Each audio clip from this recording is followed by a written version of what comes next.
That is a really awesome species to get on an active volcano.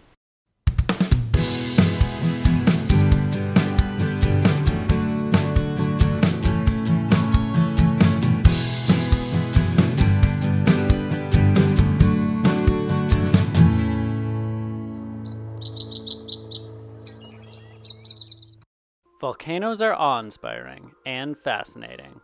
They can destroy land with their eruptions and create it when lava flows cool. Areas around volcanoes can also be home to some interesting species, some of which can only be found in high elevation environments. Today, I'm exploring the Turrialba Volcano, the second largest volcano in Costa Rica, which is also currently active, but is monitored for safety. Our group made our way up the winding roads, and at a stop, we had great views of a fairly common bird for the area, but also a beautiful one, the rufous-collared sparrow.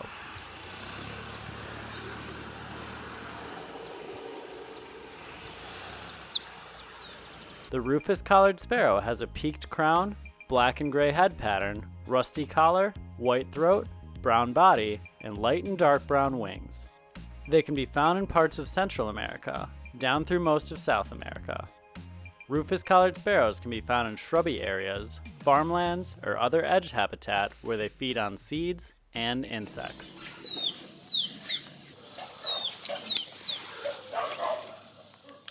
After enjoying views of the sparrow, we had a few quick looks at other species before continuing our climb in elevation until we reached an area with a few buildings.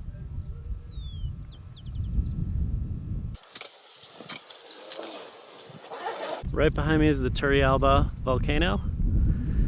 Used to be able to go to the top, but it's actually active right now, so you can't.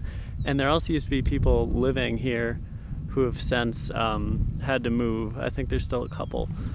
Jose, our guide, told me that there's a lot less activity up here just because of the elevation. It is definitely cooler and the weather changes very frequently. We started a group tour up the volcano with my goal of seeing as many species as possible and getting a good look at a specialized species named for areas just like this, the volcano hummingbird. Volcano hummingbird, you can find it a little lower, but also up to the very top.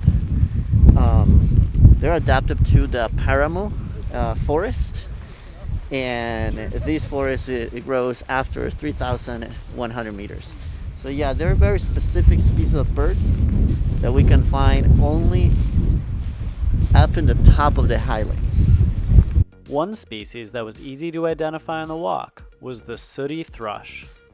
The sooty thrush is endemic to the highlands of Costa Rica and western Panama. They have a dark body, white eye, and yellow bill, legs, and eye ring. Females are normally more brown in body coloration compared to males. The sooty thrush is normally found as a single bird or in pairs, hopping around near edge habitats or out in the open where they can be seen feeding on insects or fruits. Up on the volcano there's also sooty thrush we found, gray-tailed grackle. They said some people can get sick on this hike because of the elevation, dizzy, so just watching for symptoms of that while looking at some of the birds. In some shrubs, I was able to find two higher elevation species that were new to me, the Slaty Flowerpiercer and the sooty-capped Chloraspingus.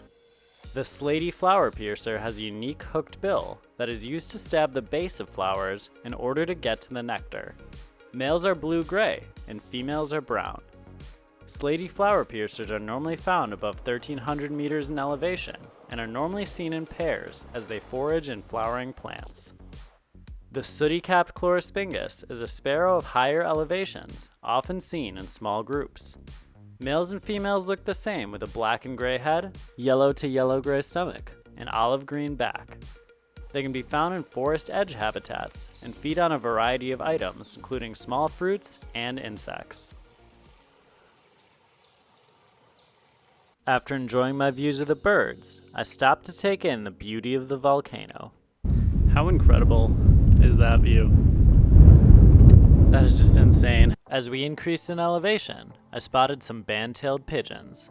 Although overall, there was a noticeable lack of animal activity. Only specific animals can tolerate these cold temperatures or very hot temperature.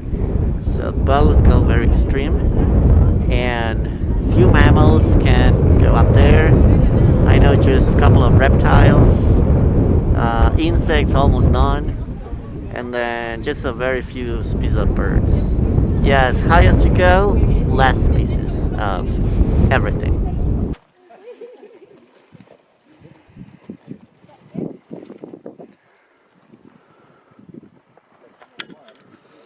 Up here close to the top, there's really not much sound at all. It's weird because I've been in so many areas with so much bird activity. There's been some black and turkey vultures flying overhead, but it's just the wind really a little eerie, and also with, you know, all the dead trees around.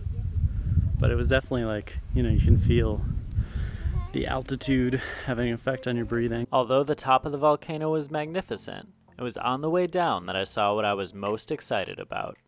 We got the volcano hummingbird. It was just perching up over here. It sat for a little bit before it took off, but we got some nice looks. That is a really awesome species to get on an active volcano. Made my day. The volcano hummingbird is a small but mighty species, normally found in habitats over 2,000 meters of elevation. They have a short, straight bill, and males have rusty tail feathers and sport a purple or magenta throat patch. Females lack the throat patch and have darker middle tail feathers. They can be seen feeding in forests, gardens, or other habitats with flowers.